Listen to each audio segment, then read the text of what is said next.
శ్రీ సీతారామ ధార్మిక సేవా సంస్థానం అని చెప్పి మన దేవాలయం నుంచి ఎన్నో కార్యక్రమాలను చేస్తూ ఉంది. సుమారుగా ఇప్పటికి 2020 నుంచి 90 లక్షల రూపాయలు 89 లక్షల రూపాయల పైన మన దేవాలయం కేంద్రంగా నడపబడుతుంది ఆ సంస్థ. అందున ఆర్థికంగా వెనకబడి ఉండి కులవృత్తిని నమ్ముకున్న అర్చక పురోహితులకు ప్రధానంగా దాన్ని ఇచ్చేస్తూ ఈ కార్యక్రమాలన్నింటినీ చేయిస్తూ ఉన్నారు ప్రవాస భారతీయులు. వాటికి మా దేవాలయ ధర్మకర్తలు, గ్రామ పెద్దలు కొడవలూరు భక్తవత్సల రెడ్డి గారి ఒక సహాయ సహకారాలతో గ్రామస్తులందరి సౌజన్యంతో ఈ కార్యక్రమాలన్నీ మనందరి తరఫున 90 లక్షల రూపాయలు ఈ దేవాలయం నుంచి వితరణ చేయబడింది. జై శ్రీరామ్.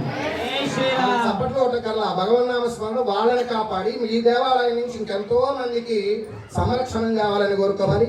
అటువంటి వారు శ్రీ సీతారామ ధార్మిక సేవా సంస్థ వ్యవస్థాపకులు చిరుపాల గోత్రోద్భవులు రామిరెడ్డి వెంకటరామిరెడ్డి, హైమావతమ్మ దంపతులు, లావణ్య, మధుకరణ్ రెడ్డి, లోకేష్ కుమార్ రెడ్డి, మాలతి, సుచరిత్ రెడ్లు స్వామివారికి వస్త్ర సమర్పణం చేస్తున్నారు.